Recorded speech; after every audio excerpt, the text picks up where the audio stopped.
প্রিয় দর্শক, ইস্পানি মির্জাপুর শুভরাত্রিতে আপনাদের সবাইকে স্বাগত জানাচ্ছি। আমরা আজকে কথা বলবো তরুণের রাজনীতি ভাবনা নিয়ে, এবং সে কারণে আমরা আজকে দুজন তরুণকে এখানে আমন্ত্রিত করেছি, এবং সে আমন্ত্রিত অতিথি হিসেবে আমাদের সাথে রয়েছেন জাতীয় নাগরিক পার্টি এনসিপির সম্মানিত যুগ্ম সদস্য সচিব সাবেক বিতার্কিক তাহসিন পিয়াজ রয়েছেন আমাদের সাথে রয়েছেন গণমাধ্যম কর্মী এবং রাজনীতি বিশ্লেষক জাহিদুল ইসলাম রনি রয়েছেন আমাদের সাথে। আমরা দুজনের সাথেই তারুণ্যের যে রাজনৈতিক ভাবনা সেটা নিয়ে আমরা কথা বলব। প্রিয় দর্শক, আপনারা নিশ্চয়ই দেখতে পেয়েছেন যে গত 9 মাসে অনেকগুলি রাজনৈতিক দল গঠিত হয়েছে।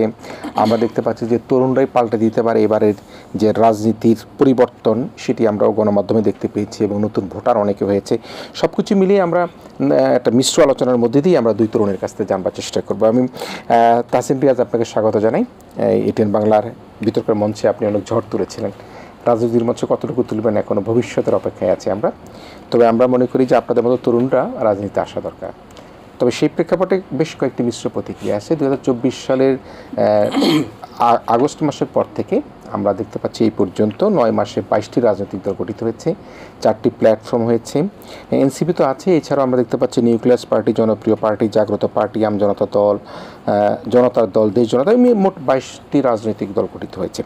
এবং একটি বিষয় সেটি হচ্ছে যে যখন নির্বাচন কমিশন তারা গণবিজ্ঞপ্তির মাধ্যমে আমন্ত্রণ জানায় যে রাজনৈতিক দলগুলিতে নিবন্ধিত করবার জন্য, তখন দেখা গেছে 65টি রাজনৈতিক দল সেখানে নিবন্ধন আবেদন করেছে। এখন নিশ্চয়ই তরুণরা রাজনীতি করবেন, নবীন প্রবীণ মিলিত এই দেশ চলবে, বিশ্ব চলবে। তো সে অবস্থায় এতগুলি রাজনৈতিক দল গঠন এবং তরুণদের আসলে ভাবনা কি? যেহেতু এনসিপিতে আপনি আছেন, এনসিপির তরুণদের একটি দল, এখন আমি দেখিনি কোনো সিনিয়র খুব বয়োজ্যেষ্ঠ কোনো ব্যক্তি আপনাদের এখনও দলের সাথে অন্তর্ভুক্ত হতে। আপনার বিশ্লেষণ কি? আন্তরিকভাবে ধন্যবাদ জানাচ্ছি এটিএন বাংলায় যারা আমাকে দেখছেন, এবং আজকের যিনি উপস্থাপক তিনি, আমি যে এখন টিভিতে কথা বলছি, ইনফ্যাক্ট প্রথম টিভিতে কথা বলা যখন আমি বিতর্কের মঞ্চে ছিলাম সেটি কিরণ ভাইয়ের হাত ধরেই। ইনফ্যাক্ট যে টিভি এংজাইটি সেটাও ইনফ্যাক্ট ভেঙেছে আপনার হাত ধরেই। তো এটা আমার জন্য খুব ভালো লাগার একটা মুহূর্ত যে আমরা একসাথে একই টেবিলে বসে টকশো করছি এখন, আর সেটা নিশ্চয়ই আপনার জন্য একটা ভালো লাগার মুহূর্ত হবে। আমি খুবই এটা আমাদের জন্য একটা ভালো লাগার মুহূর্ত ডেফিনেটলি। আর আমার সাথে আরেকজন সহ আলোচক আছেন, বিজ্ঞ আলোচক আছেন। আমি সবাইকে ধন্যবাদ দিয়ে শুরু করছি। দেখুন, আসলে যে প্রশ্নটি আপনি করেছেন আজকে বাংলাদেশের প্রেক্ষাপটে, এই প্রশ্নটি খুবই গুরুত্বপূর্ণ। যে মেরুকরণ হয়েছে, আমরা দেখেছি যে খুব ডাইভার্সিফিকেশন কিন্তু আমরা জুলাই বিপ্লবের মাধ্যমে দেখেছি। কারণ দেখুন, আমাদের একটা প্রচলিত ধ্যান ধারণা ছিল যে সাধারণ ছাত্রছাত্রীরা বোধহয় বা সাধারণ জনগণ বোধহয় কোনো একটি মানে সিস্টেমের মার পেছে আটকে গিয়েছে, বরং তারা বোধহয় কোনো একটি মানে এমন একটি পরিস্থিতিতে যার আবদ্ধ হয়ে গিয়েছে যে তারা আসলে নতুন করে যে বলতে হয়, নতুন করে যে ঘুরে দাঁড়াতে হয়, সেটি বোধহয় ভুলেই গিয়েছে। আমরা কিন্তু এরকম একটি ধারণার মধ্যে চলে গিয়েছিলাম। কাজে আপনি দেখবেন একটি খুব জনপ্রিয় একটি ধারণা তৈরি হয়েছিল। তখন অনেকেই এটা বলা বলি করতো যে এই সরকারকে মনে হয় না আর কেউ সরাতে পারবে। এটি খুব পপুলিস্ট একটি ওপিনিয়ন ছিল জুলাই বিপ্লবের আগে। কিন্তু তারপর কিন্তু আমরা দেখেছি যে খুব ডাইভার্সিফাইড একটি বিপ্লব আমরা দেখেছি। আপনি দেখবেন যে এই বিপ্লবে আপনি যখন শহীদদের তালিকার দিকে তাকাবেন, এখানে যেমন করে ভিন্ন ধর্মের মানুষদেরকে আপনি পাবেন, তেমন করে কিন্তু আপনি একজন ভ্যান চালককে পাবেন, একজন রিক্সা চালককে পাবেন, একজন নারীকে পাবেন, শিশু বাচ্চাকে পাবেন, একটা পথ শিশুকে পাবেন, একদমই যার রাজনীতির সাথে কোনো লেনদেন নেই সেই মানুষকেও কিন্তু আপনি পাবেন। কাজেই মানে গণ অভ্যুত্থান বা বিপ্লব সেটির ক্রাইটেরিয়ার সাথে মানে যেতে হলে যে ধরনের পার্টিসিপেশন দরকার হয়, সে ধরনের পার্টিসিপেশন কিন্তু আমরা লাস্ট জুলাই আগস্ট বিপ্লবে দেখেছি, গণ অভ্যুত্থানে দেখেছি। কাজেই দেখেন, এই যে ডাইভার্সিফিকেশন, এটা কিন্তু একটা সাইকোলজিক্যাল ডাইভার্সিফিকেশন। কাজেই আমরা যদি এভাবে করে ধরে নেই যে এই পুরো জুলাই বিপ্লবের মধ্যে দিয়ে সারা বাংলাদেশের মানুষের মধ্যে একটি পলিটিক্যাল অ্যাওয়ারনেস ডেভেলপ করেছে, এবং সেটি কিন্তু বয়সে আর সীমাবদ্ধ থাকেনি। আপনি দেখেন যে আদমজি ক্যাম্পের একটা ছেলে, রাজু কুত্তরার একটি ছেলে, অথবা ইডেন কলেজের মেয়েরা, যাদের কিন্তু ডিরেক্ট পলিটিক্যাল ইস্যুসগুলোর সাথে কোনো লেনদেন না থাকলেও তারা কিন্তু রাস্তায় নেমেছে। কাজেই এই যে সামগ্রিক পলিটিক্যাল অ্যাওয়ারনেস, এই সামগ্রিক পলিটিক্যাল অ্যাওয়ারনেসের পর খুবই স্বাভাবিক যে এখানে প্রচণ্ড রকম রাজনীতিতে আগ্রহী মানুষের দেখা আপনার মিলবে। আপনি যদি পোস্ট রেভলিউশন সিচুয়েশনগুলো বিভিন্ন দেশের বিপ্লবের দিকে আপনি যদি তাকান, আপনি দেখবেন এই যে গ্রেট ডিপ্রেশন পিরিয়ড তৈরি হয়, এটি কিন্তু রেভলিউশনের পরের একটা আফটার ইফেক্টে হয়, সব জায়গায় হয়। কাজে এই আলোচনাগুলো হয়তো আমাদের এই আজকের টেবিল টকে আসবে, বাট যে প্রশ্নটি আপনি করেছেন সেই প্রশ্নের স্পেসিফিক অ্যান্সারে যদি আমি যাই, আপনি লক্ষ্য করবেন যে এই যেই বিপ্লবের মধ্যে দিয়ে আমরা এসেছি, এই বিপ্লবে স্পৃহার জন্ম দিয়েছে যে সেও একটু বাংলাদেশের রাজনীতিতে, বাংলাদেশের ডেভেলপমেন্টে, বাংলাদেশের অর্থনীতিতে বা বাংলাদেশের সমাজনীতিতে যেন সে কন্ট্রিবিউট করতে পারে। কাজেই যে 22টা যে নতুন রাজনৈতিক দলের কথা আপনি বলেছেন, 65 যে অ্যাপ্লিকেশন হয়েছে নতুন নিবন্ধনের ক্ষেত্রে, এটাকে আমি একেবারেই নেগেটিভলি দেখছি না। কাজেই এটি একটি নতুন ধারা হতে পারে। তবে এখানে যে তবে বা কিন্তুর যে আলাপটি আছে সেটিও আমাদেরকে মাথায় রাখতে হবে। দেখুন, মানে রাজনীতি বা গঠনমূলক রাজনীতিতে আপনি যখন প্রবেশ করবেন, সেক্ষেত্রে আপনি যখন দলীয়ভাবে নিবন্ধনের প্রসেসের মধ্যে দিয়ে যাবেন, নিবন্ধন কিন্তু জটিল একটি প্রক্রিয়া। কাজেই নিবন্ধনের যে ক্রাইটেরিয়াগুলো আছে, সেই ক্রাইটেরিয়াগুলো আপনি মানে যেই দলগুলো আসলেই ফিল আপ করতে পারে, যে ক্রাইটেরিয়ার মধ্যে আসলেই সত্যিকার অর্থে আমরা মানে এমন যেন না হয় যে ব্যাঙের ছাত্রার মতন এখন সব পলিটিক্যাল পার্টিগুলো মানে তাদের মাথা তুলে দাঁড়াচ্ছে এবং তারা যে স্পেসটা যাচ্ছে সেই স্পেসটা তারা পাচ্ছে, এমন যেন না হয়। তাহলে যেটা হবে যে মানে পলিটিক্যাল যে কোয়ালিটির কথা আমরা বলেছি, যেই পলিটিক্যাল মানে পুরো definition of the politics, overall যে ডেফিনেশন পলিটিক্স চেঞ্জের কথা আমরা বলেছি, সেটা কিন্তু আদতে হবে না। কারণ দেখবেন যে আপনি অনেকগুলো নাম বলেছেন ইনফ্যাক্ট, যেগুলোর আসলে মানে সত্যিকার অর্থে তাদের, আমি যদি বলি যে তাদের যদি আপনি বলেন যে 20টা লোক আপনি খুঁজে পাবেন না, 20টা লোক খুঁজে পেলে তো 15টা লোক ভাড়া করা হবে। তাদের পার্টি অফিস আপনি খুঁজে পাবেন না, তাদের জেলা ভিত্তিক কোনো কার্যক্রম, উপজেলা ভিত্তিক কোনো কার্যক্রম, সাধারণ মানুষের সাথে কোনো কার্যক্রম, কোনো ধরনের সামাজিক অ্যাক্টিভিজম, এগুলো কোনো ধরনের কোনো কিছুর আপনি দেখবেন না। কাজেই আমরা যতটা লাইটলি নিচ্ছি, যতটা এটার আন্দোলনের যে কনসিকুয়েন্সেস, এই কনসিকুয়েন্সেসের মাধ্যমে আমরা যতটা দেখছি, তার পাশাপাশি এখানে আমরা এটিও দেখছি যে এখানে যেন কোয়ালিটেটিভ পার্টিসিপেশনটা ইনশিওর হয়। তার পাশাপাশি আরেকটি বিষয় কিন্তু আমাদের ভুলে গেলে চলবে না, যে দেখেন এখন কিন্তু ফ্যাসিবাদ যে জন্ম নিয়েছিল, যে ফ্যাসিবাদ, সেই ফ্যাসিবাদ কিন্তু এখন ব্যান অবস্থায় আছে। কারণ আমরা দেখেছি যে গণহত্যা তারা চালিয়েছে, একটি না একাধিক গণহত্যা। শাপলার পর থেকে যদি আমরা দেখি, পিলখানার পরে যদি আমরা দেখি, নানাবিধ একাধিক গণহত্যা যারা চালিয়েছে, সেই পার্টিটা যখন ব্যান হয়েছে, এখানে কিন্তু আপনি ষড়যন্ত্র তত্ত্বকে ভুলে গেলেও চলবে না, যে নামে বেনামে বিভিন্ন ওয়েতে তারা কি রেলেভেন্ট হওয়ার চেষ্টা করবে কিনা, করছে কিনা, কোনো পার্টির ফরমেশনে তারা কি বাংলাদেশের রাজনীতিতে অনুপ্রবেশ করবে কিনা, সেটিও কিন্তু ভুলে গেলে চলবে না, সেটিও আমাদেরকে সামগ্রিকভাবে মাথায় রাখতে হবে। কাজেই এটি একান্তই নির্বাচন কমিশনের ব্যাপার। মানে আমরা অ্যাজ এ পলিটিক্যাল পার্টি আমরা কমেন্ট করতে পারি না তারা কাদেরকে নিবন্ধন দিবেন, কাদেরকে নিবন্ধন দিবেন না। তবে আমরা অনুরোধ তাদেরকে করতে পারি নিশ্চয়ই, যে যাদেরকেই তারা নিবন্ধন দিচ্ছেন, অ্যাটলিস্ট তাদের ওই ভেরিফিকেশনটা তাদের যেন প্রপারলি হয়, তাদের সত্যিকার অর্থেই যেন ওই পলিটিক্যাল প্রেজেন্সটা থাকে। পলিটিক্যাল প্রেজেন্স না থাকলে আপনি দেখেন সোশ্যাল অ্যাক্টিভিজম করে এরকম আপনি বাংলাদেশের লক্ষাধিক সংগঠন পাবেন, যারা শীতকালে আপনার শীতবস্ত্র বিতরণ করে, বর্ষাকালে কোথাও গিয়ে কোনো ধরনের সমস্যা সৃষ্টি হলে তারা দুর্যোগ মুহূর্ত, তাদেরকে আমি তাদেরকে লো গ্রেড করছি না, সেটার সুযোগ নেই, তারা তো ভালো কাজ করছেন। কিন্তু আমাদেরকে এই ফাইন লাইনটাও বুঝতে হবে যে activism and politics, here is a big difference. Activism and politics are not same. তো এই মানে পার্থক্যটাও যেন আমরা তৈরি করতে পারি। জি, নিশ্চয়ই। তাহসিন রিয়াজ, ধন্যবাদ আপনাকে যে আপনি এন্ডোর্স করেছেন, যে আপনি অনেক কথা বলা শিখেছেন, কথা বলছেন, টেলিভিশনে যাচ্ছেন, আপনার দলের পক্ষ থেকে আপনি কথা বলছেন। এনসিপির রাজনীতি নিয়ে আমরা আসবো, যে কথা বলবো আপনার সাথে। নিশ্চয়ই আমরা শুনবো আপনার দলের প্রধান নেতৃবৃন্দ যারা আছে তাদের ভাবনা কি, আপনারা কী স্বপ্ন দেখছেন, কী স্বপ্ন বুনছেন, সেগুলো আমরা দেখব। আমি মিস্টার জাহিদুল ইসলাম রনি আপনার কাছে এই বিষয়টা নিয়ে, যেটি আমাদেরকে তাহসিন রিয়াজ বলল, যে রাজনীতিতে যদি কোয়ালিটি না থাকে, যেমন অনেকগুলি দল এখন আসছে, এর মধ্যে তিনি যেটা বললেন, যেখানে কিন্তু একটি চ্যালেঞ্জের কথা বলেন, এরা আসলে মানে কী বেশে, কী রঙে, কী ঢঙে এখানে আসছেন, এই রং ঢং কি ফ্যাসিজমের মধ্যে তারা কি এখানকার রং ঢং ঢুকিয়ে দিচ্ছে কিনা, সেই সন্দেহ কিন্তু তিনি করছেন। এটি কিন্তু নতুনভাবে কিন্তু আমার মাথার মধ্যে ঢুকলো, যে মনে হচ্ছে যে অন্য কোনো রং ঢং নিয়ে এদের মধ্যে ঢুকছে কিনা। রাজনীতিতে কোয়ালিটি দরকার, এবং সে জায়গায় আমি একটা কথা বলি, যদিও এটা সবাই জানে, যে যখন নিবন্ধিত দল হিসাবে আমন্ত্রণ জানানো হয়, যখন নির্বাচন কমিশনের নিবন্ধনের জন্য তারা আবেদন করে, তখন একটি দলের প্রধানকে জিজ্ঞাসা করা হয়েছিল, বিবিসির এক প্রতিবেদক জিজ্ঞেস করেছিলেন যে আপনাদের দলের ঠিকানা কি, আপনাদের অফিসের ঠিকানা কি। তিনি তখন বলেছিলেন যে আমাদের সাইনবোর্ডটি উড়িয়ে গিয়েছে, আমরা সাইনবোর্ডটা আগে তৈরি করে নিই, পর আপনাকে ঠিকানা বলবো। তাহলে এই রাজনীতি কিন্তু আমি জানি না কেমন হবে। তাহসিনও কিন্তু সে একই কথা বললেন। একই সাথে তাহসিনের ওই কথাটা আমি যুক্ত করে দিচ্ছি, তিনি সেটি বললেন যে এই বিপ্লবটি কিন্তু শুধুমাত্র এই বিপ্লবের কৃতিত্ব নিয়ে কিন্তু একটা ভাগাভাগির চেষ্টা চলা হয়, না ছাত্ররা করেছে, না জনতা করেছে, না আমার কামার কুমার কৃষক আমার অন্য শ্রেণী পেশার মানুষরা করেছে। তিনি কিন্তু স্পষ্ট করেছেন এখানে একটি শিশু বাচ্চার যতটুকু কন্ট্রিবিউশন আছে, একজন মা, সে মায়ের ফ্যামিলির হয়তো বা কেউ না কেউ আওয়ামী লীগের রাজনীতি করতে, কিন্তু বাচ্চাও চলে গিয়েছে, মাও চলে গিয়েছে। আপনার সার্বিক দিক মিলে আপনার বিশ্লেষণ কি? দেখেন, নতুন দলের কথা বলছেন, সেটাকে আমি এটাকে খুব খারাপ চোখে দেখছি না, পজিটিভ চোখে দেখছি। গত 17 বছর একটা রুদ্ধশ্বাস পরিস্থিতি ছিল বাংলাদেশে, এবং গণতন্ত্র ছিল না। গণতন্ত্র, মানুষের অধিকার, মানুষের কথা, বাক স্বাধীনতা সব কিছুই কেড়ে নিয়েছিল ফ্যাসিস্ট যে সরকারটি ছিল, সেই সরকার। সেই জায়গা থেকে শতফুল ফুটতে দাও, গণতন্ত্রের অন্যতম একটি বিষয় শতফুল, সেই শতফুল ফুটছিল না। তো আমার বন্ধু তাহসিন রিয়াজ উনি বললেন যে ফ্যাসিস্টরা ভিন্ন ফরম্যাটে ফিরে আসবে কিনা। হ্যাঁ, এই জায়গাটায় ওনার সঙ্গে আমি একমত যে ফ্যাসিস্টরা ফিরে আসতে পারে। আপনি দেখেছেন যে এর মধ্যে একটি দল তৈরি হয়েছে, যে দলের 3 জন রয়েছেন, 3 জনের মধ্যে সামনের দিকে একজন, ধরেন ফ্যাসিস্টের সর্বশেষ নির্বাচনকে বৈধতা দেওয়ার জন্যে তিনি ঈগল প্রতীক নিয়ে নির্বাচন করেছিলেন।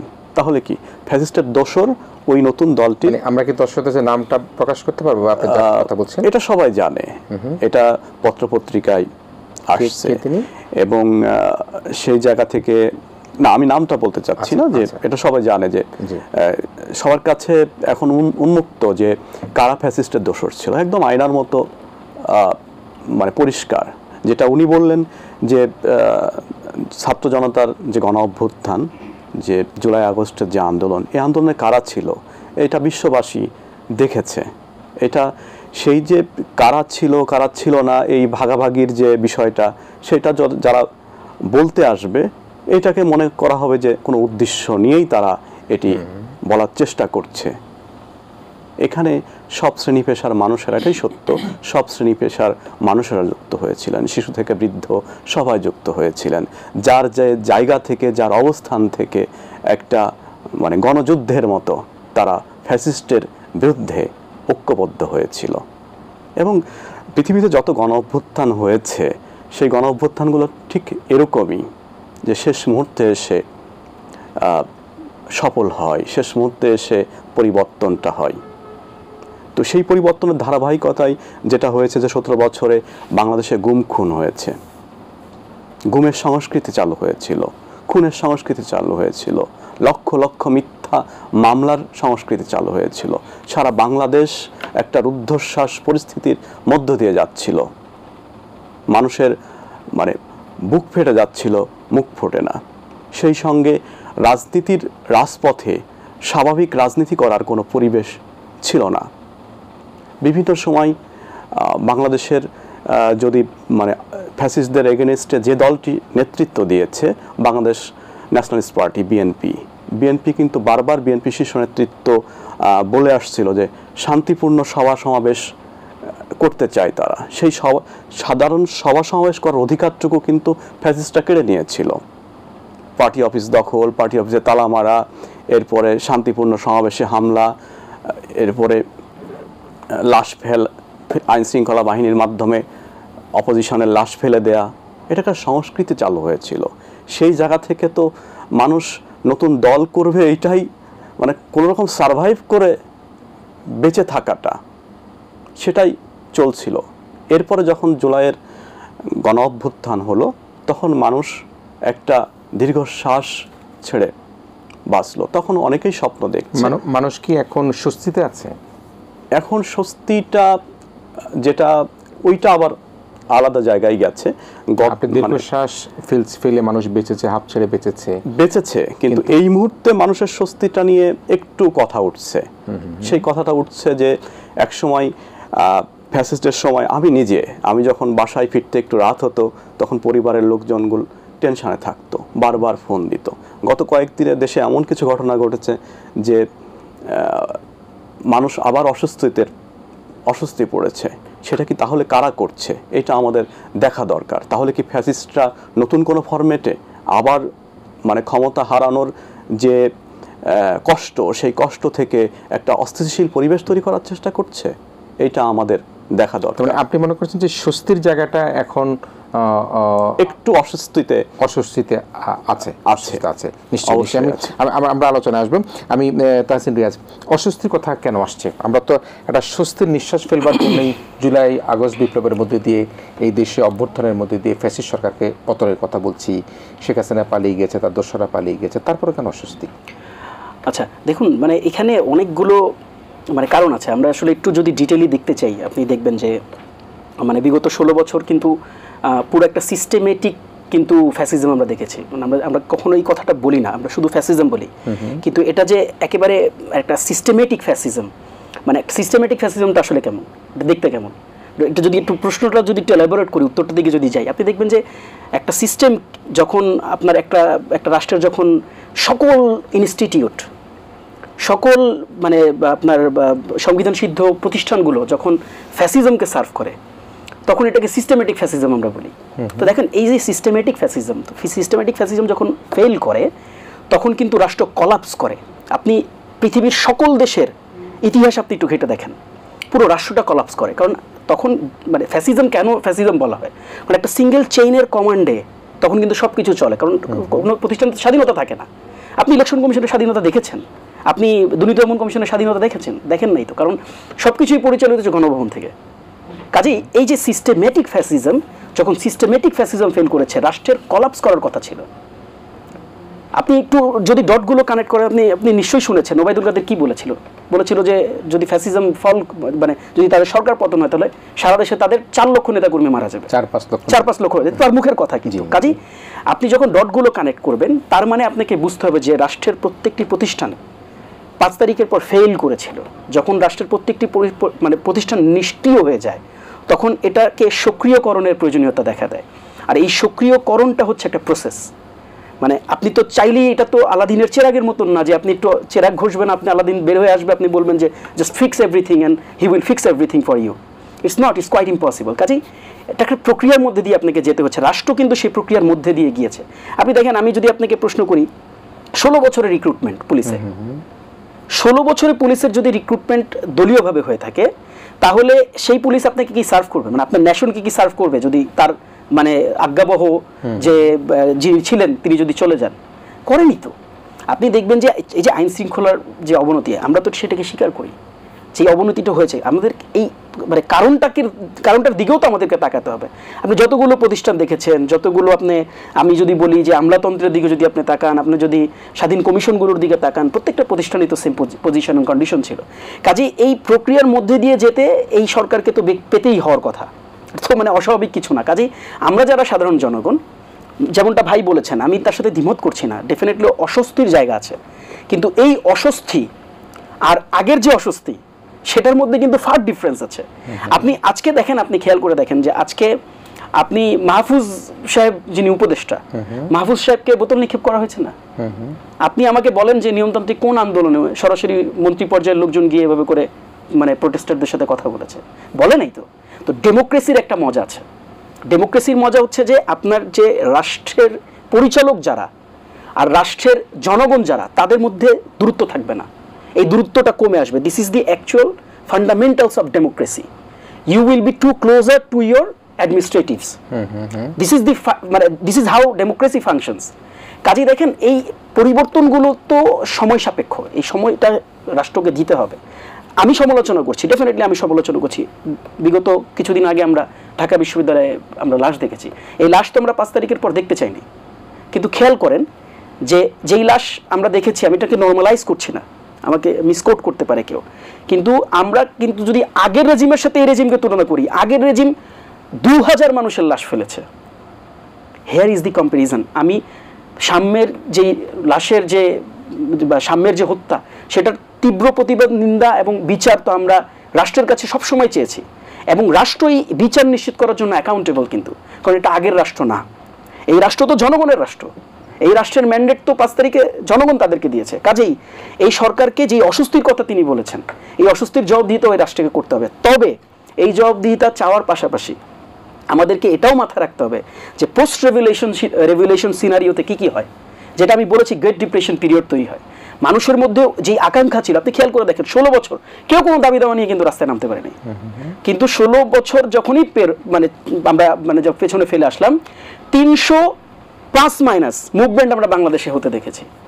এবং বাংলাদেশে এমন কোনো গ্রুপ নাই যে গ্রুপ এসে দাবি দাওয়া করতে পারে। এখন সরকারের বয়স কত হয়েছে আমি যদি আপনাকে প্রশ্ন করি, 1 বছর হয়নি, 9 মাসে 300টা মুভমেন্ট। এখন পার মুভমেন্ট যদি আপনি 3 দিন করেও যদি পার মুভমেন্টের পেছনে ব্যয় করেন, তাহলে 300 মাল্টিপল বাই 3, আপনি তো ভ্যালিড ইকুয়েশনের মধ্যে দিয়ে আপনাকে যেতে হবে। তো কাজেই দেখেন যে এই সরকারকে যেমন আন্দোলন দমাতে হচ্ছে, এই সরকারের মধ্যে আবার অনেক ডিস্যাটিসফ্যাকশন, পলিটিক্যাল ডিস্যাটিসফ্যাকশন আছে, যেটাকে আপনি এড়িয়ে চলে যেতে পারতেছেন না।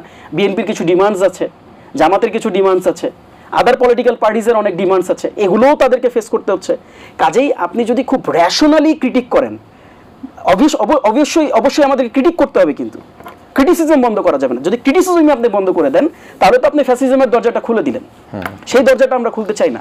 এই ক্রিটিসিজমের মধ্যে তাহলে ওইটাই আপনি বলতে যাচ্ছেন যে সম্মানিত উপদেষ্টা মাহফুজ আলম সাহেবের গায়ে বোতল যিনি মেরেছেন, সেটি আমরা বিগত আমলে দেখতে পারতাম তাকে অ্যারেস্ট করা হয়েছে। শুধু অ্যারেস্ট না, কি হতে পারতো এটা আপনি জানেন। আমি এই সিনারিও কিন্তু ভালো বলছি না, এটা খুব ভালো উদাহরণ না, কিন্তু আমরা এটা বলতে চাচ্ছি যে জনগণের সাথে রাষ্ট্রের যে দূরত্ব এটা কমেছে, এটাই গণতন্ত্রের সৌন্দর্য বলতে যাচ্ছেন। অ্যাডমিনিস্ট্রেশনের সাথে যখন আপনার জনগণের দূরত্ব কমবে, তার মানে তারা আসলে জনগণকে কেয়ার করছে।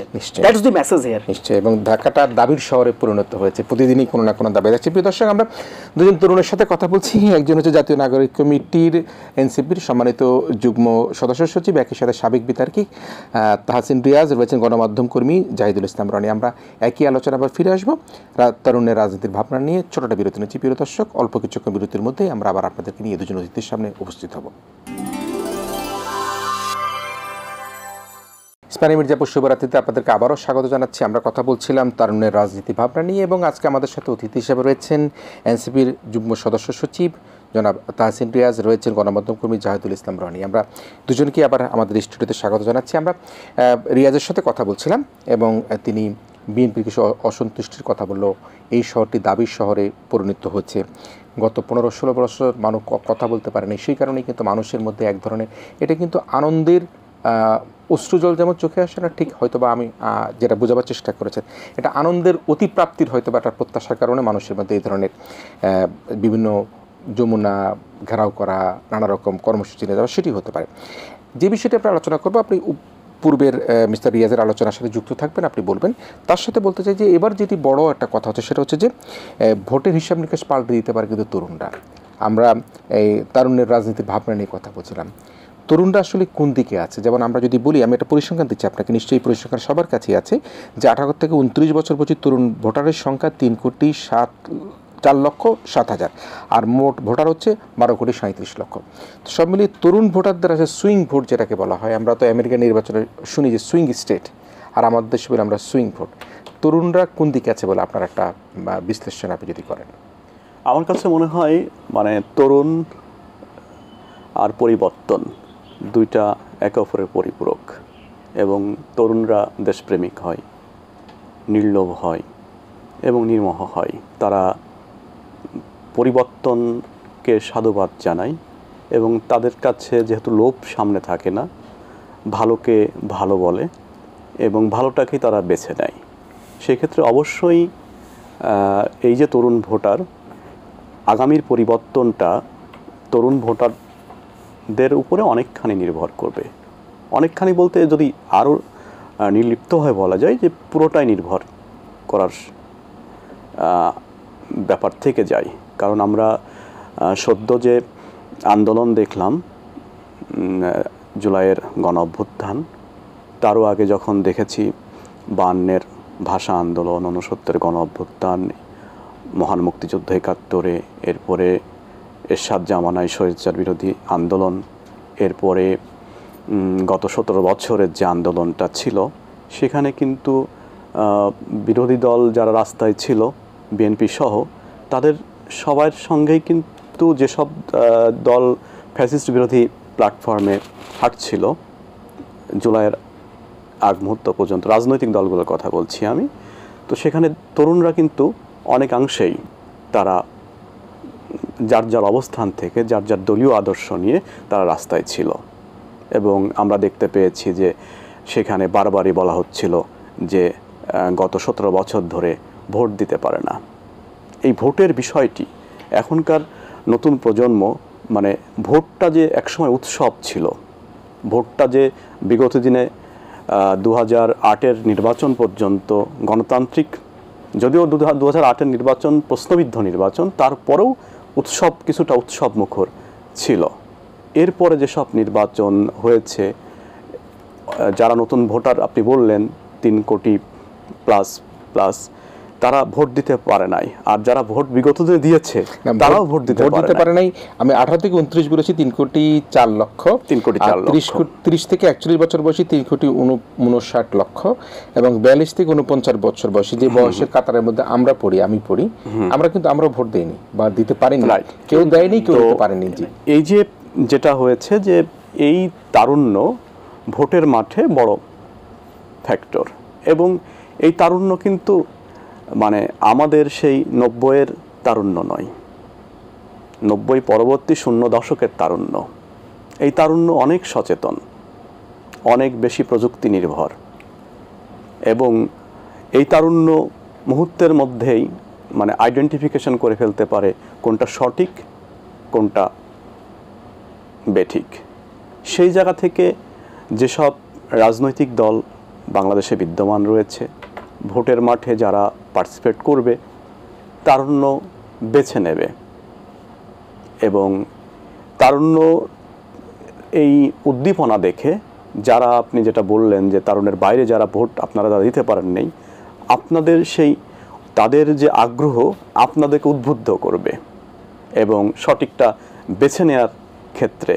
তো সেক্ষেত্রে যে এখন নতুন যে দলটি এসছে এনসিপি, যে দলের সাথে আমাদের তাহসিন রিয়াজ রয়েছেন, আমার স্নেহাশিস, তো সেই দলে তো তারুণ্যে ভরপুর, তাদের রাজনীতির ভাবনা চিন্তা নিশ্চয়ই আপনিও সেটা ফলো করেন, সেটাকে আপনি কীভাবে বিশ্লেষণ করেন? অবশ্যই বাংলাদেশের গণতান্ত্রিক আন্দোলনের একটা সুসংবাদ এই এনসিপি, এবং আপনি যেটা শুরু থেকেই বলছিলেন যে তারুণ্য নির্ভর দল, সেখানে বুড়াদের কোনো মানে জায়গা নাই, কিন্তু রাজনৈতিক প্ল্যাটফর্ম তো একটু ভিন্ন। তো সেই জায়গা থেকে তারা অবজার্ভ করেছে, এবং অবজার্ভ করার এক পর্যায়ে তারা আন্দোলনে সম্পৃক্ত হয়েছে, এবং তারা কিছু করবার প্রত্যয় নিয়ে মাঠে নেমেছে। হ্যাঁ, ভোটের মাঠে ফলাফল যেটাই হোক না কেন, তারা সেই জায়গা থেকে যদি মানে ভোট পরবর্তী সরকারকে সহযোগিতা করে, নতুন সরকারকে সহযোগিতা করে, অবভিয়াসলি বাংলাদেশ একটা মানে সেই কনসেপ্টটা যদি থাকে সবার আগে বাংলাদেশ, যে কনসেপ্টটা ছিল না, তারা সরকারকে সহযোগিতা করবে, তারা কি সরকারের অংশ হতে পারে না এনসিপি, যারা জুলাই বিপ্লবের সেটা তো অনেক বড়, অনেকেরই অবদান, বড় একটা জিনিস। তো একটা আসার কথা হলো যে ইতিমধ্যে আমি যেটা দেখলাম যে বিএনপি 31 দফা দিয়েছে, এবং 31 দফায় যেটা বলা হয়েছে, বিভিন্ন বিষয়ে আলোচনা করা হয়েছে, সেটা একটা তারুণ্য নির্ভর একটা রোডম্যাপ। সেই জায়গায় অবশ্যই তরুণদের অনেক বড় জায়গা আছে, এবং ইতিমধ্যে বিএনপি কিন্তু বলেছে যে নির্বাচন পরবর্তী জাতীয় সরকার, হ্যাঁ অবশ্যই জাতীয় সরকারে তরুণরা থাকবে। বিএনপি যেহেতু জাতীয় সরকারের কথা দীর্ঘদিন থেকে বলে আসছে, বিএনপি ভারপ্রাপ্ত চেয়ারম্যান তারেক রহমান সাহেব এই কথা তার 31 দফার মধ্যে আছে, নিজে বারবার তার বক্তব্য বলছেন।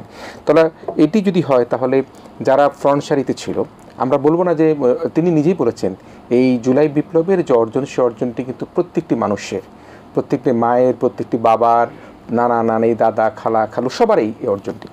সেই হিসাবে এটা প্রত্যাশা করা যায় কিনা, আজকে যদি রিয়াজ সামনে আছে, মেসেজটি যদি পৌঁছে দেয় এই বার্তা? দেখেন, আমি এভাবে বলি, আমি একজন মানে সাংবাদিক হিসেবে এভাবে দেখি, কারণ আমি আমার ক্যারিয়ারে রাজনৈতিক বিট কভার করেছি, পার্লামেন্ট বিট কভার করেছি, নির্বাচন কমিশন বিট কভার করেছি। সেই জায়গা থেকে 24-এর গণ অভ্যুত্থান বাংলাদেশের রাজনীতির গতিপথ চেঞ্জ করে দিয়ে গেছে। আর আপনি যেটা বললেন যে বিএনপির ভারপ্রাপ্ত চেয়ারম্যান জনাব তারেক রহমান যেটা বলেছেন জাতীয় সরকারের কথা, জাস্ট ওনার গত মাসের একটা প্রোগ্রাম আমি দেখলাম, যে উনি বলছেন যে নির্বাচন পরবর্তী জাতীয় সরকার হবে, সেই সরকারের সমাজের যারা বিগত আন্দোলন সংগ্রামে ভূমিকা রেখেছেন তাদেরকে ইনক্লুড করা হবে এবং তাদেরকে নিয়ে একটা জাতীয় সরকার হবে। কারণ 24-এর গণ অভ্যুত্থান একটা জায়গায় আমাদেরকে পৌঁছে দিয়েছে, সেটা হলো ঐক্য। সেই ঐক্যটা আমাদের ধরে রাখতে হবে। কার বিরুদ্ধে ঐক্য? গত 17 বছর একটা ফ্যাসিস্ট রিজিমের বিরুদ্ধে আমরা ঐক্যবদ্ধ হয়েছিলাম। একটা ফ্যাসিজমকে আমরা চিরতরে বিদায় দিয়েছি। সেই জায়গা থেকে তাহলে কেন বিদায় দিয়েছি? সবার লক্ষ্য ছিল একটি সত্যিকার অর্থে একটি বাংলাদেশ আমরা গড়ে তুলতে চাই, নির্মাণ করতে চাই। সেই জায়গা থেকে মানে যারাই রাষ্ট্র পরিচালনার দায়িত্ব বড় দল অবশ্যই কাঁধে থাকবে, পাশাপাশি ছোট ছোট দলগুলো যখন সেই বড় দলের সঙ্গে একসঙ্গে কাঁধে কাঁধ মিলে এগিয়ে যাবে, সত্যিকার অর্থেই বাংলাদেশ হয়ে উঠবে। জি, নিশ্চয়ই আমরা আসবার চেষ্টা করবো আবার আপনার কাছে। মিস্টার তাসিন, বক্তব্য তো আমরা দিচ্ছি, কিন্তু ইতিমধ্যে আমরা যে নতুন রাজনৈতিক আপনাদের আত্মপ্রকাশ করলো 28শে ফেব্রুয়ারি, এবং সেখানে বেশ ঘটা করে আপনাদের আনুষ্ঠানিকতা হলো, কিন্তু এখনও শক্তি, আপনাদের সামর্থ্য, দক্ষতা, পরিপক্কতা, নেতৃত্ব, সেগুলি কিন্তু জানি না, সেগুলি কিন্তু এখনও কৌশল নিয়ে কিন্তু এখনও মিশ্র প্রতিক্রিয়া রয়েছে। সেগুলি নিয়ে মানুষের মধ্যে কেউ বলতে পারে না তারা এগিয়ে যাচ্ছে, আবার বলছে না তারা এখনও এগোতে পারছে না। তো এইরকম একটা অবস্থার প্রেক্ষিতে দেশের দুটি বৃহৎ রাজনৈতিক দল বিএনপি এবং জামাত, এবং সবচেয়ে বৃহৎ যদি রাজনৈতিক দল বলে, যেহেতু আওয়ামী লীগ এখন দেশে আর নেই এই মুহূর্তে, তাদের রাজনীতি করবার মতো অধিকারও তারা হারিয়েছেন, তো সেক্ষেত্রে বিএনপিকে প্রধান রাজনৈতিক দল বলা হয়। এবং যেহেতু বিএনপি, জামাত সহ অন্যান্য দল মিলে এই জুলাই বিপ্লবের পূর্ব পর্যন্ত দেশে যে ফ্যাসিজমকে সরানোর চেষ্টা করেছে, তো সে অবস্থায় আপনি কি মনে করেন কিনা যে আপনাদের সাথে বিএনপি এবং জামাতের দূরত্বটা কোনো কারণে কিছুটা বাড়ছে? এটি কি আপনার মনে হয় কিনা? আচ্ছা, ধন্যবাদ। খুবই স্ট্র্যাটেজিক একটা কোশ্চেন। দেখুন, এখানে আপনি যেই জায়গাটা থেকে শুরু করেছেন সেই জায়গাটাতে আমি একটু ছোটো করে রেসপন্স দিই। সেটি হচ্ছে যে হ্যাঁ, অবভিয়াসলি এখানে যেহেতু একদমই নতুন দল, খুবই অল্প সময়ে আসলে হয়েছে, এবং এই বিগত সময়ের যে গতানুগতিক রাজনীতির যে ধারা, সেই গতানুগতিক রাজনীতির ধারাগুলোকে কিন্তু আমরা একটু চ্যালেঞ্জ করার চেষ্টা করছি। ইনফ্যাক্ট এটা আমাদের বড় এজেন্ডা। কাজেই এখানে এবং যারা এখানে পলিটিক্যালি যারা ইনভলভ হয়েছেন, প্রত্যেকেই আসলেই একেবারে খুবই লেস এক্সপিরিয়েন্স ইন পলিটিক্স এরকম লোকজন এখানে ইনভলভ হয়েছেন। বাট সবার স্বপ্নের যে জায়গা, যে পরিবর্তনের স্বপ্ন নিয়ে মানুষ হচ্ছে জুলাই গণঅভ্যুত্থান ঘটিয়েছে, সংগঠিত করেছে, সেই স্বপ্নকে কিন্তু বাস্তবায়ন করাটা হচ্ছে এখানে মৌলিক যে চিন্তা, এই চিন্তাটাকে হচ্ছে সামনে নিয়েই কিন্তু এই দলটি আগাচ্ছে। কাজেই যেহেতু পার্টি একদমই কেবলই বাংলাদেশে এনরোল করেছে, সো এখানে কিছু ক্যাপাসিটির কিছু কোশ্চেন থাকবে, সেখানে সমন্বয়ের কিছু প্রশ্ন থাকবে, সেখানে বিভিন্ন ধরনের যদি বলি যে কোঅর্ডিনেশনের কিছু গ্যাপ থাকবে। এই জায়গাগুলোকে আমি মানে ব্যক্তিগতভাবে আমি খুব মানে নেগেটিভলি আমি নেই না, দেখি না, বরং আমি মানে এটার বিপরীতে আমি এটাকে আসলে খুব বেশি প্রায়োরিটি করি যে এই দল হিসাবে আমরা যখন আমাদের মতন করে যখন আমরা কথা বলি, আমরা যখন নিজেদের মতন করে যখন আমরা বসি, তখন কিন্তু আমরা আমাদের দুর্বলতাগুলোকে আমরা সামনে রাখি, আমরা সেগুলো নিয়ে সমালোচনা করি। কি বাড়ছে বলে মনে হয় কিনা আপনার কাছে? তো সেগুলো নিয়ে কিন্তু আমরা আমাদের মতন করে কার্যক্রম করছি। আর দেখেন, দূরত্বের যে প্রশ্ন, দূরত্ব বাড়া, এটা আমার কাছে যেটা মনে হয়েছে যে এটাকে একটু দুভাবে আমি বলতে পারি আর কি। রাজনৈতিক দূরত্বটা তো অস্বাভাবিক কিছু না। বিএনপি বলি বা জামাত বলি বা অন্য সকল পার্টি, তাদের নিজস্ব পলিটিক্যাল আইডিওলজি আছে, তাদের পলিটিক্যাল হিস্ট্রি আছে, পলিটিক্যাল লেগেসি আছে, তাদের নিজেদের যে অর্গানোগ্রাম আছে।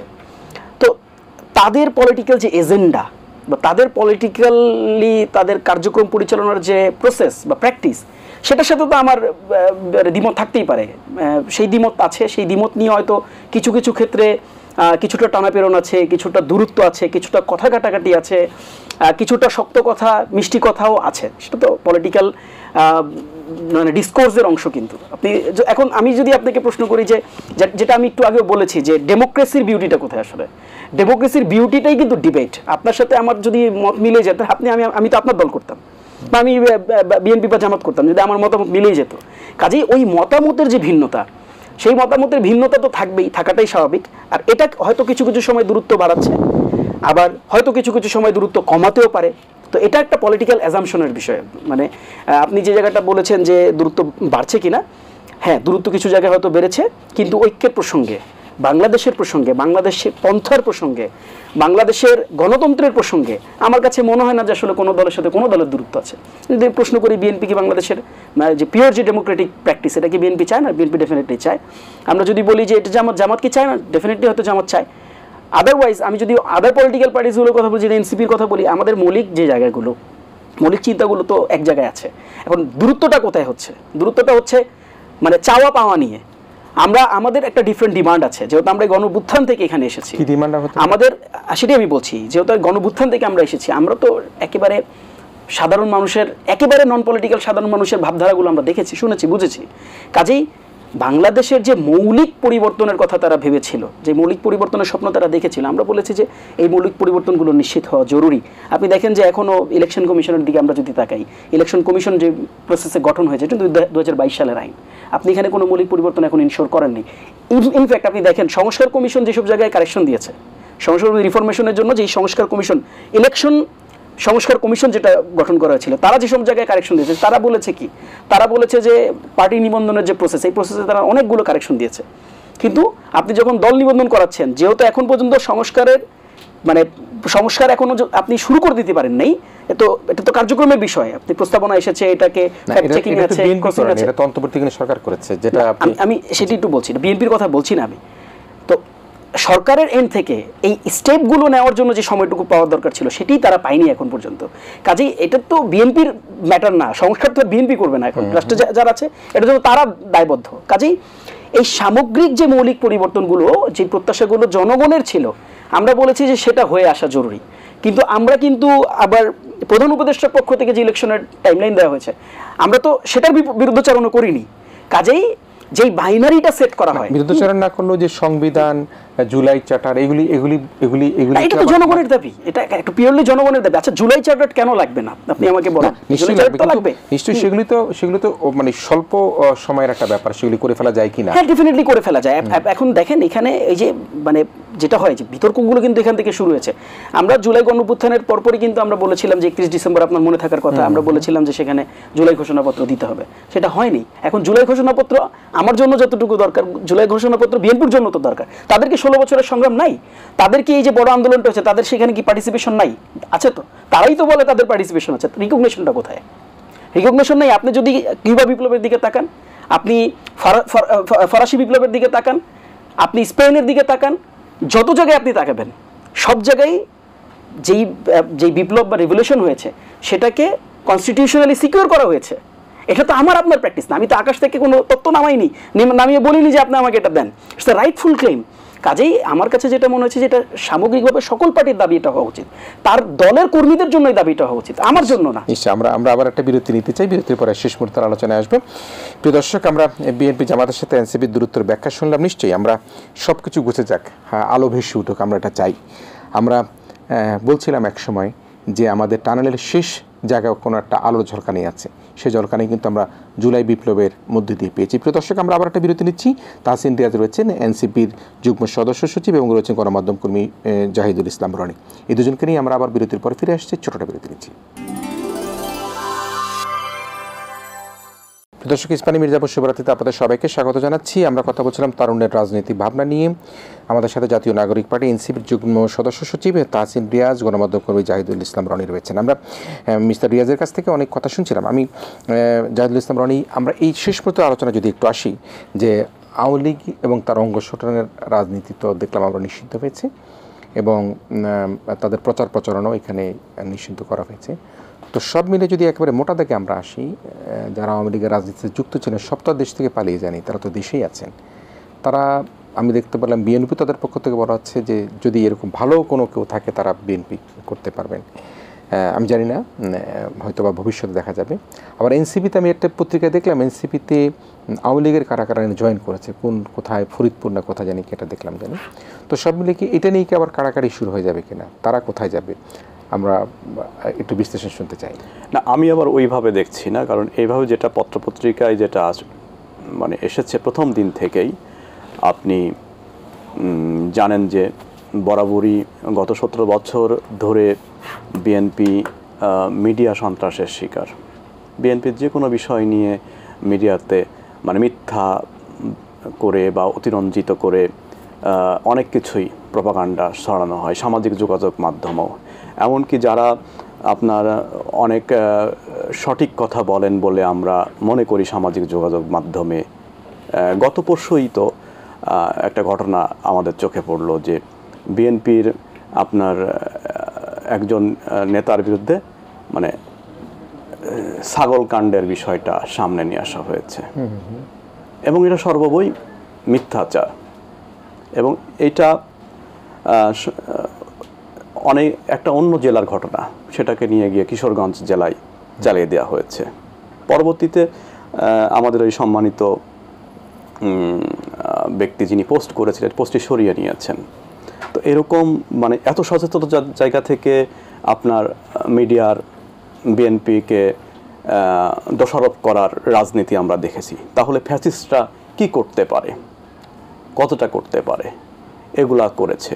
দেখেন যেদিন প্রেস কনফারেন্স হয় নয়াপল্টনে এবং বিএনপি সিনিয়র যুগ্ম মহাসচিব রুহুল কবির রিজভী প্রেস কনফারেন্সটি করেছিলেন, সেখানে উনি বলেছিলেন ক্যাটাগরিক্যালি, পরবর্তীতে উনি প্রেস নোট দিয়েও এটা পরিষ্কার করেছেন যে গত 17 বছরে মানে আওয়ামী পরিবার বাট আওয়ামী লীগের রাজনীতির সঙ্গে সম্পৃক্ত ছিলেন না বা আওয়ামী লীগের অন্যায় অপকর্মকে সমর্থন করেন নাই, এরকম কেউ যদি থেকে থাকে, সে যদি জাতীয়তাবাদের আদর্শে আসতে চায়, মোস্ট ওয়েলকাম। বিএনপি সবসময় কিন্তু উদারতা দেখিয়ে এসছে, এবং তার সঙ্গে যদি ফ্যাসিবাদের কোনো সংশ্লিষ্টতা না থাকে, মোস্ট ওয়েলকাম। এই জায়গায় যেটা হচ্ছে যে অন্যান্য ক্ষেত্রে যেটা দেখা গেছে, অন্যান্য রাজনৈতিক দলের ক্ষেত্রে যে পদধারী লোকজন এসে জয়েন করছে বা প্রোগ্রামে অংশ নিচ্ছে, এরকম কোনো ঘটনা কিন্তু আমার চোখে পড়ে নাই। একজন সাংবাদিক হিসেবে আমি দেখেছি যে বিএনপির কোনো কর্মসূচিতে গত 17 বছরে মোটা দাগের বা ছোট দাগের, মাঝারি দাগের কোনো মানে অপকর্মকারী বা ফ্যাসিস্টের দোসর এসে বিএনপির কোনো সভা সমাবেশে অংশগ্রহণ করেছে আমার চোখে পড়ে নাই।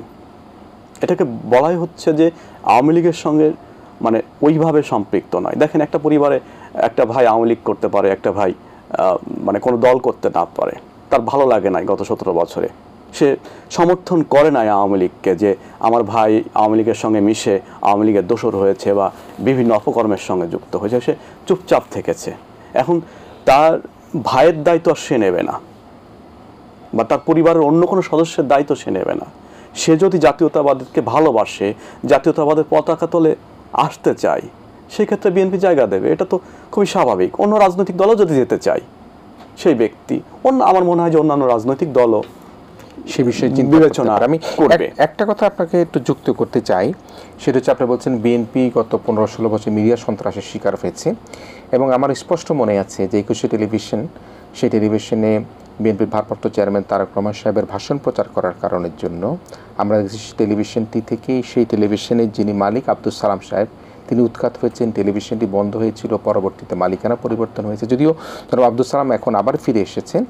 তো এবং সেই আব্দুল সালাম সাহেবকে কিন্তু 21 টেলিভিশনের নিচে থেকে জনাব তারেক রহমান সাহেবের ভাষণ প্রচার করার পরেই তাকে গ্রেফতার করা হয়েছে, ডিবি-3 রাখা হয়েছিল, মানে আমি শুনেছি যতটুকু এরকম একটা খাঁচার মধ্যে আটকে রাখা হচ্ছে। সুতরাং সেই দুর্বিষয়ের সময় তো নিশ্চয়ই বিএনপি এবং দেশের মানুষ পার করে এসেছে, সেটি তো নিশ্চয়। কিন্তু আওয়ামী লীগের রাজনীতির যারা করতেন বা যারা ভালো শুদ্ধ রাজনীতি করতেন, তারা কোথায় যাবে এই বিষয়টা আপনি বলছিলেন যে যারা ফ্যাসিজমের সাথে যুক্ত ছিল না, যারা অন্যায় অত্যাচার, গুম, লুট তারা যেগুলি করেনি, তারা নিশ্চয়ই কোথাও না কোথাও রাজনীতি করতে পারে। এই বিষয়ে বিএনপির এনসিপির স্ট্যান্ডটা কি? আচ্ছা, ধন্যবাদ। আমরা আসলে দেখুন, আমরা মানে যে রিকনসিলিয়েশনের প্রসেসটা নিয়ে আমরা কথা বলছি, মানে সেই প্রসেসের আগে কিন্তু আরেকটা স্টেজ আছে, সেটা কিন্তু আমরা বারবার ভুল করছি। মানে যেই কলটা বিএনপির এন্ড থেকে এসেছে, সেই কলের আগে আরেকটা কল আসা জরুরি ছিল, আমরা সেই কলটার মানে অপেক্ষায় আছি। সেটি কি? সেটি হচ্ছে যে দেখেন, এত বড় গণহত্যা সংঘটিত হয়েছে। আমি আপনাকে একটু প্রশ্ন করতে চাই যে আপনি কোথাও সোশ্যাল মিডিয়ার কোনো অংশে, কোথাও কোনো জায়গায় আওয়ামী লীগের একটি নেতাকর্মীকে কি দেখেছেন যিনি এসে এটার জন্য ক্ষমা প্রার্থনা করেছেন? কোন একটা স্ট্যাটাস কি ভাইরাল হতে দেখেছেন? এটা কিন্তু কুইকলি ভাইরাল হওয়ার কথা, ইনফ্যাক্ট আপনি দেখেন নাই। আমি যদি মানে হায়ারার্কি ধরে ধরে বলি, টপ অর্ডার থেকে তো হয় নাই, সেকেন্ড অর্ডার থেকে হয় নাই, থার্ড অর্ডার থেকে হয় নাই, বরং আমরা একের পর এক দেখেছি যে যারা বিভিন্নভাবে মানে সুষ্ঠু ধারার রাজনীতির সাথে সম্পৃক্ত ছিল তাদেরকে আঘাতপ্রাপ্ত হতে, আমরা দেখেছি তাদেরকে এখনও রক্তাক্ত হতে। কিন্তু বেশ কিছুদিন আগের কথা না, কিন্তু আপনি দেখবেন যে, আমি জানি না ভাই স্মরণ থাকবে কিনা, বিএনপির একটি দল যারা গোপালগঞ্জের মধ্যে দিয়ে আসতেছিলেন, যুব দলের একজন ভদ্রলোককে কুপিয়ে কিন্তু হত্যা করেছে। 5 আগস্টের পরের গল্প, এটা আগের না। কাজেই দেখেন, রিকনসিলিয়েশন প্রসেস, এটা প্রসেস। এই প্রসেসের মধ্যে দিয়ে আপনি মানে যে কোনো দলকে শুদ্ধতার মধ্যে নিয়ে আসতে পারেন, যদি সে শুদ্ধ হতে চায়, তার দলীয় নেতা কর্মীরা যদি শুদ্ধ হতে চায়। কাজে আমি এখন পর্যন্ত মানে আপনি যে প্রশ্নটা করেছেন, এই প্রশ্নের যে ফাউন্ডেশন, আমি কিসের উপর দাঁড়িয়ে এই প্রশ্নের উত্তর দিব, যেখানে কিনা যেই দল এখন পর্যন্ত রিকনসিলিয়েশনের প্রসেসেই আসতে রাজি না, সেই প্রসেসে যে আসবে না, রিকনসিলিয়েশন হলেও কিন্তু সেই জাস্টিফিকেশনটা আসবে কার দিয়ে? সেটা তো ল অ্যান্ড অর্ডার দিয়ে এই জাস্টিফিকেশনটা আসতে হবে। মানে আপনি তো ডিফাইন করতে পারছি না আসলে যে কে গণহত্যার সাথে ছিল, কে গণহত্যার সাথে ছিল না। কাজেই যারা মানে পার্টিসিপেট করেছে, যারা এটাকে মনোসম্মতি দিয়েছে, যারা এখন পর্যন্ত এটাকে ধারণ করছে যে জুলাই আগস্টে কোনো গণহত্যা হয়নি, জুলাই আগস্ট যেটা ছিল এটা সরকার উৎখাতের একটা মুভমেন্ট ছিল, টাইপ শব্দগুলো বলে এটাকে ধরেন ভিন্ন একটা কালার দেওয়ার চেষ্টা করছে। আপনি ওটা বাদ দেন না, আমি যদি আপনাকে এখন একটা প্রশ্ন করি, দেখেন আজকে দেখেন পুরো একটা রাষ্ট্রকে আপনার রাষ্ট্রের বিরুদ্ধে দাঁড় করানো হয়েছে, হয়নি? আপনি ভারতের দিকে আপনি তাকান, পুরো ভারতের যতগুলো মিডিয়া আছে, পুরো মিডিয়া যন্ত্রকে আপনার রাষ্ট্রের সার্বভৌমত্বের বিরুদ্ধে দাঁড় করানো হয়নি? কারা দাঁড় করাচ্ছে, কারা দাঁড় করিয়েছে? আপনি বলেন যে একটা আওয়ামী লীগের সদস্য এই পুরো যে এই প্রোপাগান্ডার বিরুদ্ধাচরণ করেছে? কোথাও, গণহত্যার কথা বাদ দিলাম, কোথাও এই প্রোপাগান্ডার বিরুদ্ধাচরণ তারা করছে না। এটা তো আপনার সার্বভৌমত্বের প্রশ্ন, আপনার মানচিত্রের প্রশ্ন, আপনার লাল সবুজের প্রশ্ন, আপনার স্বাধীনতা সংগ্রামের প্রশ্ন।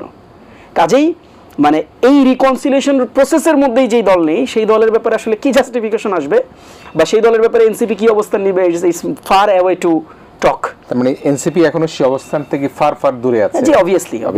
একেবারে শেষ করব, শেষ 1 মিনিটের পর্যালোচনা। জি, আপনি বলবেন। যেটা আপনি বলছিলেন যে মিডিয়ার থেকে বারবারই বিএনপির উপরে আঘাত এসেছে, যেটা বিভিন্ন সময় চোখে পড়েছে। আপনি যে তারুণ্যের কথা শুরুতেই আমরা বলেছি, সেই তারুণ্য গত 17 বছর ধরে বঞ্চিত হয়েছে। জুলাই গণ অভ্যুত্থানের পরে যে বিএনপিকে তারুণ্য দেখছে, যে বিএনপির মূল চালিকা শক্তি এই মুহূর্তে জনাব তারেক রহমান, তার বক্তব্য একসময় গণমাধ্যমে প্রচার করা হতো না, এমনকি টেলিভিশন, পত্রপত্রিকা, সামাজিক যোগাযোগ মাধ্যমে, মানে সেটা আদালতকে ব্যবহার করে বন্ধ করা, আদালতের ঘাড়ে বন্দুক রেখেই তো সমস্ত অপকর্মগুলো ফ্যাসিস্টরা করেছে। সেই জায়গা থেকে মিডিয়াতে বারবারই মানে আঘাতটা মিডিয়ার বিভিন্ন জায়গায়, এখনও অনেকেই জায়গায় ফ্যাসিস্টদের দোসররা বসে আছে এবং তারা সুযোগ পেলেই ছবল দেবে। এটাই স্বাভাবিক, এটাই বাস্তবতা। আর এই বাস্তবতার জায়গা থেকে বারবারই বিএনপি আঘাতপ্রাপ্ত হয়েছে।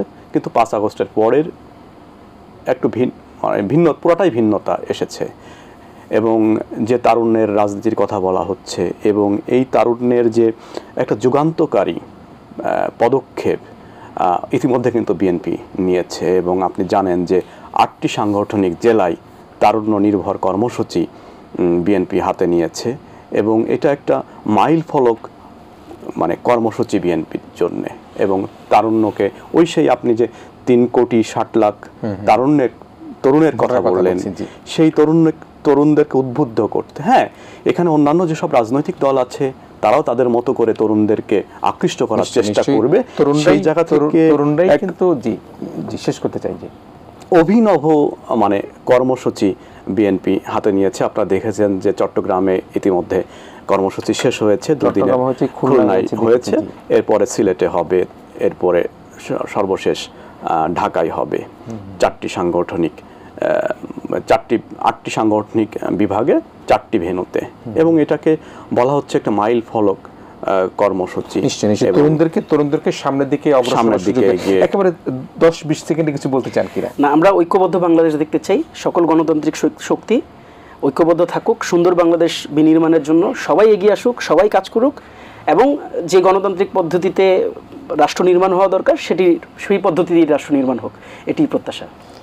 হ্যাঁ, প্রিয় দর্শক, দুই তরুণের কাছ থেকে শুনলাম তাদের আকাঙ্ক্ষার কথা, তাদের প্রত্যাশার কথা, বাংলাদেশ বিনির্মাণের কথা, এবং যেটি বিএনপির পক্ষ থেকে বেশ চমৎকার একটি স্লোগান, সবার আগে বাংলাদেশ। নিশ্চয়ই আমরা সেই প্রত্যাশায় থাকি, সবার আগে বাংলাদেশ। বাংলাদেশটাকে মাথা উঁচু করে দাঁড় করানোর জন্য তরুণরাই শক্তি হিসেবে কাজ করবে। সে কারণের জন্য আমাদের তরুণের যে রাজনীতি ভাবনা, সেই ভাবনাকে আমরা সমৃদ্ধ করবার জন্য যারা আজকে অগ্রসর হিসেবে রয়েছেন, যারা আজকে সিনিয়ররা রয়েছেন, তারা প্রত্যেকেই তরুণদের সাথে নিয়ে নবীন প্রবীণ মিলে এই দেশটাকে এগিয়ে নিয়ে যাবেন এই প্রত্যাশা করে আমাদের আজকের ইস্পানি মুর্জাপুর শিবরাত্রি এখানেই শেষ করছি। প্রিয় দর্শক, যারা এতক্ষণ আমাদের সাথে ছিলেন, আপনাদেরকে দারুণভাবে ধন্যবাদ জানিয়ে আগামী অনুষ্ঠান দেখার আমন্ত্রণের মধ্যে দিয়ে আপনাদের সাথে বিদায় নিচ্ছি। খোদা হাফেজ।